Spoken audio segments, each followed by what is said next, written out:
বচন বেদ পাঠশালা, রীতি দুয়ার দাও খুলে করো শ্রবণ, প্রভুরই এই বচন বেদ পাঠশালা।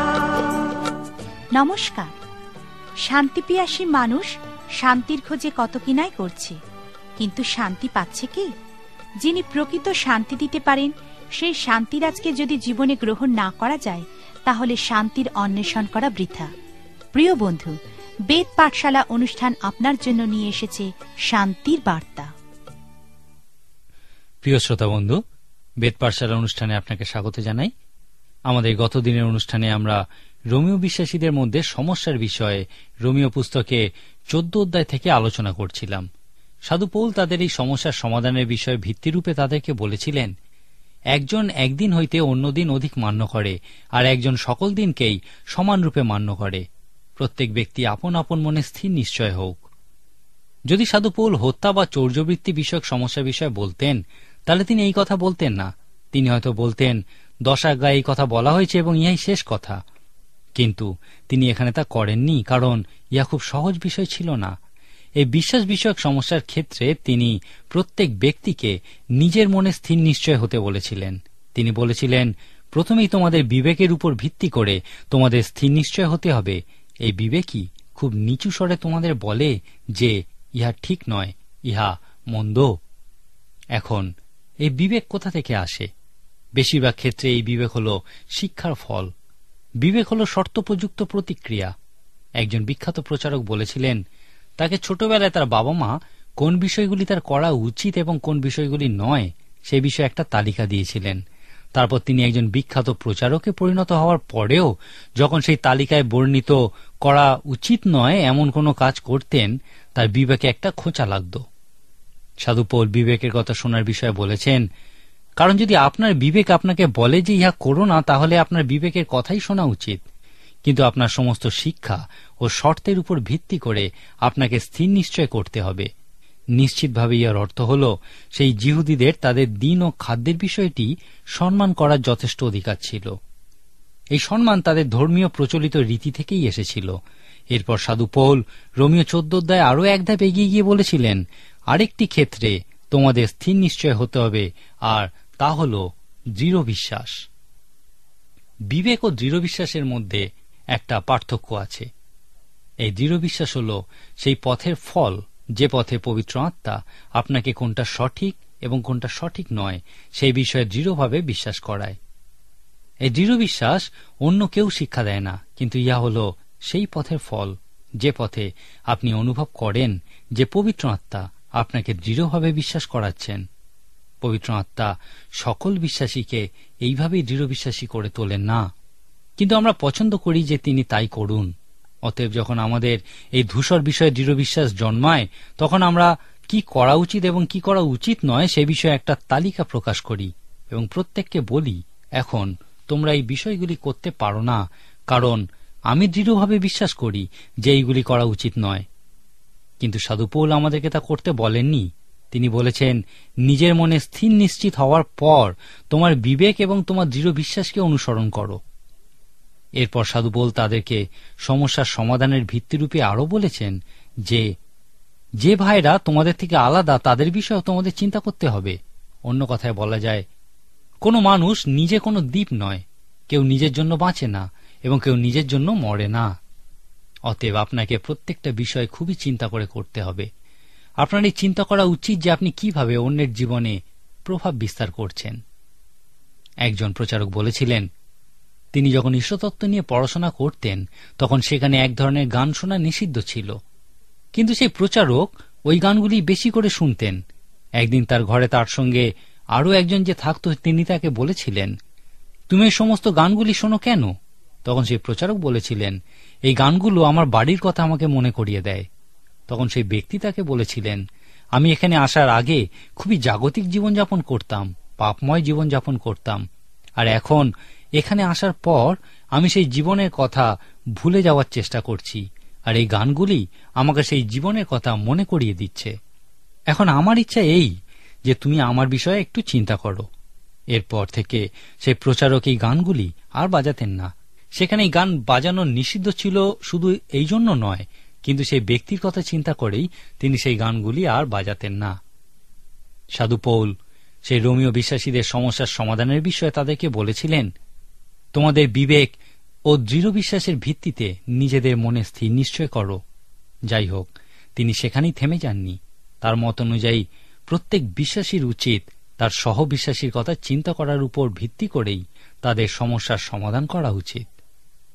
যদি সেই ভাই সঠিক নাও হয় এবং ভুল বিশ্বাসে যদি সে সমস্যার সৃষ্টি করেও থাকে, তাহলেও করিন্থীয়দের প্রতি সাধু পৌলের পত্রের মূল বিষয়রূপে আমরা এই দেখি না যে ইহা সঠিক বা সঠিক নয়, কিন্তু এক্ষেত্রে মূল বিষয়টি হল আপনি সেই ভাইকে কতটা ভালোবাসেন। আপনি কখনোই আপনার ভাইয়ের বাধার কারণ হতে পারেন না।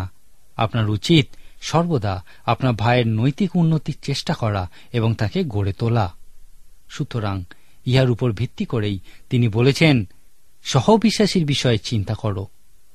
অন্যভাবে বলা যায়, সাধু পৌল এখানে এবং করিন্থীয়দের প্রতি পত্রে যা বলেছেন তা হল, ভালোবাসা কার্যে পরিণত করার উপর ভিত্তি করে সমস্যার সমাধান করো।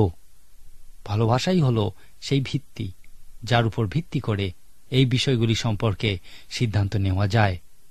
12 ও 14 অধ্যায়ে খ্রিস্টের দেহরূপ মণ্ডলীতে ভাই ও বোনেদের ক্ষেত্রে কিভাবে এই পত্রটির সমস্ত সত্য প্রয়োগ করা যায় সেই বিষয়ে সাধু পৌল অনেক কিছু বলেছেন।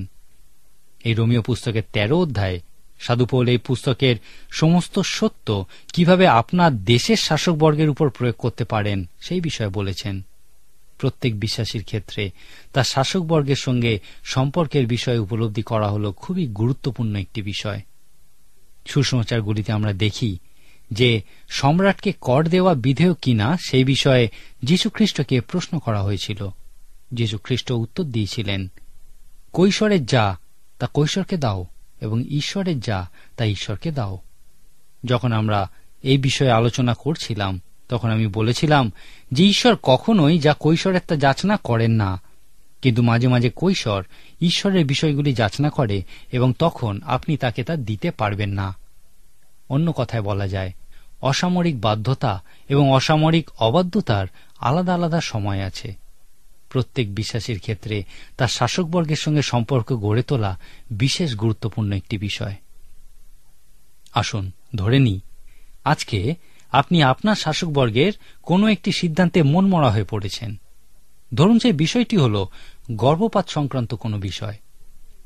তখন আপনি কি জোর করে এই ধরনের আইন বলবৎ করার চেষ্টা করবেন যেন খ্রিস্ট বিশ্বাসী নয় এমন প্রত্যেককে আত্মিক মান অনুযায়ী ব্যবহার করে? অনেক মানুষই এই চিন্তা করেন যে তারা নতুন জন্ম লাভ করেননি, আইন করে তাদেরও নতুন জন্ম লাভ করেছে এমন মানুষদের মতোই ব্যবহার করতে বাধ্য করা উচিত। কিন্তু এইভাবে সমস্যার সমাধান করা যায় না। আপনি যারা নতুন জন্ম লাভ করেননি তাদের কাছে আত্মিক মান আশা করতে পারেন না। তাদের কাছে মানবীয় মানই পাওয়া যাবে, কারণ তারা মানবতাবাদে বিশ্বাস করে। আপনি তাদের কাছ থেকে আর কি আশা করতে পারেন? আপনার তাদের কাছ থেকে আর কি আশা করা উচিত?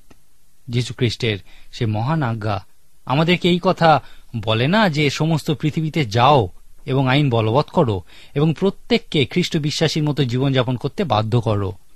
কিন্তু অনেকেই আজকের দিনে এই মতো চিন্তা করে। লক্ষ্য করুন, খ্রিস্টের একজন শিষ্যরূপে শাসকবর্গের প্রতি আপনার দর্শন ও ব্যবহার খুবই গুরুত্বপূর্ণ একটি বিষয়। অতএব রোমীয় 13 অধ্যায় সাধু পৌল বলছেন যে এই আইন রক্ষাকারীরা ঈশ্বরেরই সেবাকারী। 3 বার সাধু পৌল এই বিষয়টি উল্লেখ করেছেন। সাধু পৌল এখানে নতুন জন্মপ্রাপ্ত আইন রক্ষাকারীদের বিষয়ই বলেছেন। তিনি এখানে রোমীয় সৈনিকদের কথা বলেছেন। সাধু পৌল বলছেন, যদি তোমরা আইনের প্রতি বাধ্য থাকো তাহলে তারা তোমাদেরকে কিছুই করবে না, কিন্তু যদি তোমরা কোনো অন্যায় কাজ করো তখন তারা তোমাদের উপর তাদের অস্ত্র প্রয়োগ করবে এবং সেই সময় তাদেরকে ঈশ্বরের সেবাকারী বলা হবে। রোমীয় 13 অধ্যায় সাধু পৌল বলছেন, ঈশ্বরের ক্রোধ ভবিষ্যতেও যেমন আছে তেমনি বর্তমানেও ঈশ্বরের ক্রোধ আছে। আজকের দিনে আমরা ঈশ্বরের ক্রোধের বহিঃপ্রকাশ একটা বিষয়ের মধ্যে দিয়ে দেখতে পাই। ইহা আইন রক্ষাকারীদের মধ্যে দিয়েই নেমে আসে।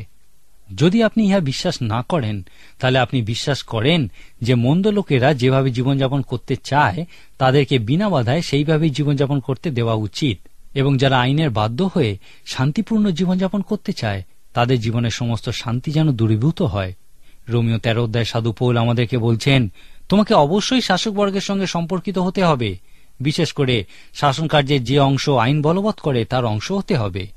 পবিত্র শাস্ত্র বলে যে অভিষিক্ত সেবাকারী বা পালক ঈশ্বরের ব্যবস্থা প্রচার করে, কিন্তু আইন রক্ষাকারী ও ঈশ্বরের একজন সেবাকারী, কারণ তিনি সেই ব্যবস্থা বলবৎ করেন। রোমিও 13 অধ্যায় সাধু পৌল আরও বলেছেন, ব্যবস্থা ঈশ্বরের কাছ থেকেই এসেছে। ঈশ্বরই আমাদেরকে বলেন যে কোনটা ঠিক বা কোনটা সঠিক নয়। ঈশ্বরই হলেন ব্যবস্থার প্রকৃত উৎস। অতএব আইনের বা ব্যবস্থার রক্ষাকারীদের সকল কর্তৃত্বের উৎসই হলেন ঈশ্বর। 15 অধ্যায়ে আপনি প্রকৃতই সাধু পৌলকে ভালোভাবে জানতে পারবেন। এই 15 অধ্যায়টি আমাদেরকে সাধু পৌলের হৃদয় সম্পর্কে সামান্য কিছু ধারণা দেয়। ইহা 15 অধ্যায় খুবই নিশ্চিত একটি বিষয়।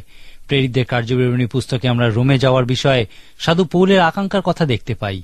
তিনি অবিরত এই কথা বলতে শুনি যে আমাকে অবশ্যই রোমে যেতে হবে, আমাকে রোমে যেতেই হবে।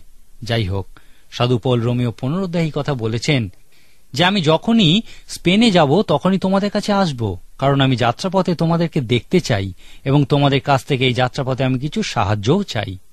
তার দর্শন রোমের বাইরেও ছড়িয়ে পড়েছিল।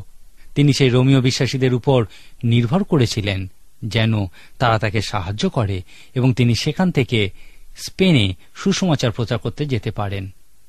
রোমীয় 15 অধ্যায় সাধু পৌল একটি খুব সুন্দর উক্তি করেছেন। তিনি বলেছেন যে জেরুসালেম থেকে শুরু করে ইল্লুরিকা পর্যন্ত গোটা একটা বৃত্তের আকারে সমস্ত জায়গায় তিনি সুসমাচার প্রচার করেছেন, যেন সেই বৃত্তের মধ্যে এমন কেউ না থাকে যে যীশু খ্রিস্টের সুসমাচার শোনেনি। তিনি সুসমাচার প্রচার করার জন্য সবকিছু করেছিলেন। এই সুন্দর অধ্যায়টিকে যখন সাধু পৌল রোমীয় বিশ্বাসীদেরকে কিছু সুন্দর মন্তব্য দিয়েছিলেন, যা 16 অধ্যায়ের প্রথম অংশ পর্যন্ত বিস্তৃত, সেখানে আপনি এই মানুষটির হৃদয় সম্পর্কে দেখতে পাবেন। সাধু পৌলের হৃদয়ে সমস্ত পৃথিবী ছিল, তার হৃদয়ে প্রকৃত ঈশ্বরের বাক্য ছিল, তার হৃদয়ে সমস্ত পৃথিবীতে সেই সমস্ত হারিয়ে যাওয়া মানুষদের কাছে পৌঁছানোর বোঝা ছিল। এই 15 অধ্যায়টি তার নিজের জীবনী বর্ণনা করার বিষয়ে তার অন্যান্য সকল পত্রগুলির মধ্যে শ্রেষ্ঠ অধ্যায়গুলির অন্যতম। এই অধ্যায় সাধু পৌলকে এই সমস্ত সত্য নিজের উপর এবং সমগ্র পৃথিবীর উপর প্রয়োগ করতে দেখে উৎসাহিত হন এবং এই পত্রের সমস্ত সত্য নিজের উপর এবং সমগ্র জগতের উপরে প্রয়োগ করার জন্য আসুন আমরা নিজেদেরকে প্রস্তুত করি। অন্যের কাছে এই সুসংবাদ প্রচার করার ইচ্ছা কি আপনার আছে? সাধু পৌল বলছেন তার লক্ষ্য ছিল যীশু খ্রিস্টের সুসমাচার প্রত্যেকের কাছে প্রচার করা, আর আজকে আমাদেরও এই একই লক্ষ্য। আজকের মতো তাহলে এখানেই শেষ করি। পরবর্তী অনুষ্ঠানে অবশ্যই আমাদের সঙ্গে উপস্থিত থাকুন। ঈশ্বর আপনার মঙ্গল করুন। প্রিয় শ্রোতা বন্ধু, প্রভু যীশু সম্পর্কে অধিক জানতে হলে আমাদের ঠিকানায় যোগাযোগ করুন।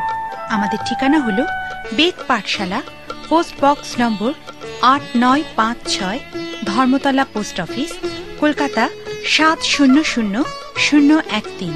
আবার বলছি, বেদ পাঠশালা, পোস্ট বক্স নম্বর 8956, ধর্মতলা পোস্ট অফিস, কলকাতা 700013। নমস্কার।